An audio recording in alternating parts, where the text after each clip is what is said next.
I think it's a tremendous opportunity for leadership. I think as a CEO, and I was COO of VMware, we had 35,000 employees. I was president of SAP, 100,000 employees. Both were global companies. My company here is smaller, 2,000 employees, but an important company in cybersecurity. It's a time for leaders to lead with empathy. I have employees who are Israeli, friends who are in Israel, and I think in Israel, everybody knows somebody who's affected. Agreed. Either who's a hostage or died or somebody infected.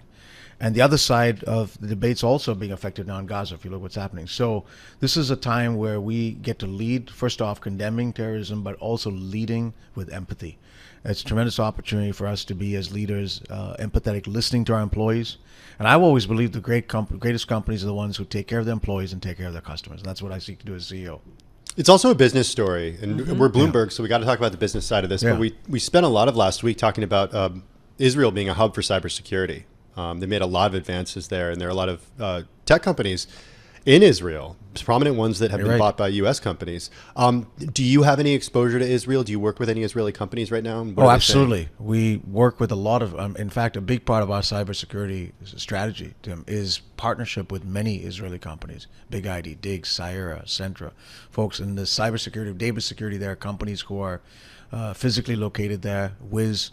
I talk to them. I talk to many CEOs. I've sent them messages, checked to see how they're doing.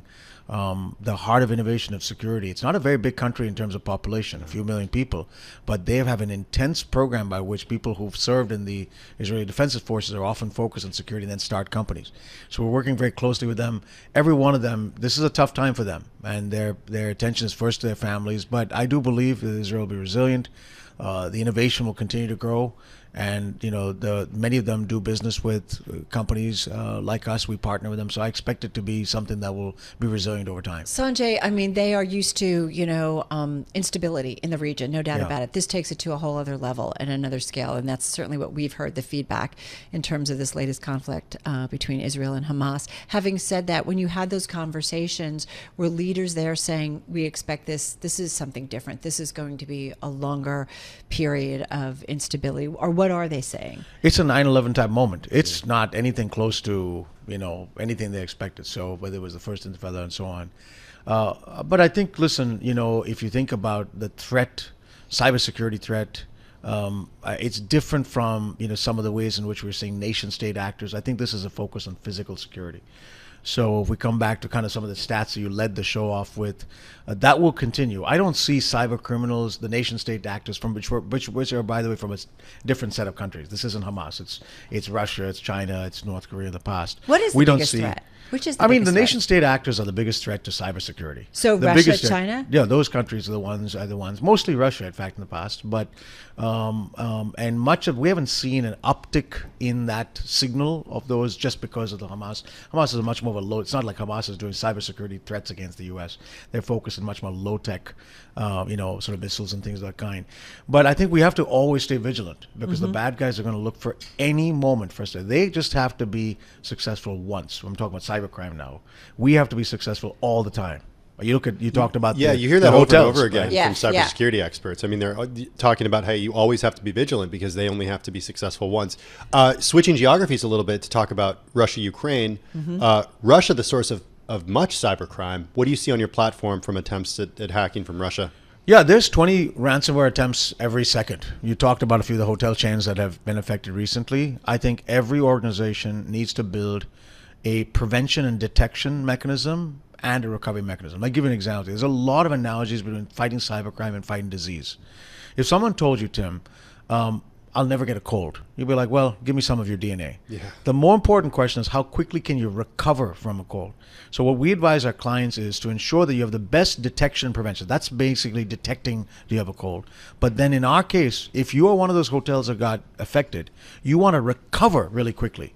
Because then if you get affected, you've got all of your data ready, and that's what we focus on: cyber recovery and cyber resilience.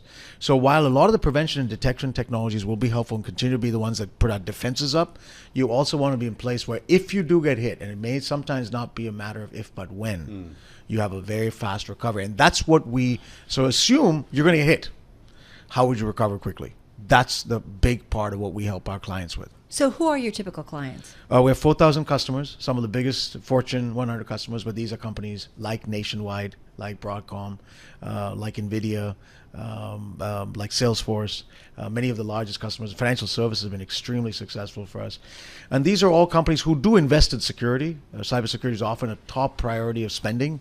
So we fit in that mode of sort of, protecting the world's data. Our mission is to protect the world's data from cyber criminals. One thing I wonder, Sanjay, two things. Artificial intelligence, and have you seen an uptick as a result of that and kind of creeping into our narrative and conversation in a big way this year? And then secondly, since the Hamas-Israel conflict, have you seen an uptick in people calling you or upping some of the work that they do with you? Any world crisis is a moment where I think our vigilance needs to be higher. And we have not seen an exact correlation because of Hamas to nation-state crime, but I believe our vigilance should be higher. The last thing we want to do is let our guard down. That's absolutely the case. So my advice to people is, it's not just because of Hamas, but look at what happened with the Las Vegas Strip hotels. Just keep your vigilance high. But when you see something like that in the headlines, do you get an uptick, or I'm just curious if you see a direct impact? We haven't seen a significant, just in the last, remember it's last Saturday or 2 Saturdays ago when this all started. We haven't seen a significant, but we are vigilant. One of our board members is a gentleman named Kevin Mandia, who's one of the biggest cyber fighters in the world. Yeah. His company called Mandiant sees a lot. When something gets hit, Congress, the government usually calls him. So he's on our board. I called him, talked to him. We keep pretty close eye on it. And my perspective is stay vigilant, because it could go up, it could go down. The point is that I think on the other part of your question related to AI, I think it's a tremendous opportunity for us to harness the best out of artificial intelligence, especially generative AI, and treat it a little bit like that age-old question about a matchstick. Is fire a blessing or a curse? Okay, a pyromaniac could turn a house on fire, but right. It's going to keep us warm. Right. We've got, as the tech leaders in the industry, we've got to find the ways to put guardrails around this. We call it responsible AI. Put guardrails around it so that people can't do irresponsible things with it, but still harness its potential, which I think generative AI is the most fundamental innovation I've seen in 20, 30 years. I'm curious what a guardrail means. We're running out of time. 20 seconds, 25 seconds. What is a guardrail around AI? It's what keeps a train on tracks, right? That's what a guardrail is. It's a set of rails that ensures that the technology can't be abused. So you can have a guardrail, but still tap into the potential of generative AI. That's exactly what good, responsible tech companies like us and Microsoft and Google and others are doing. And that's what we're focused on. Our generative AI technology is far ahead of everybody else in the industry, but we're guardrailing it with what we call a responsible AI framework.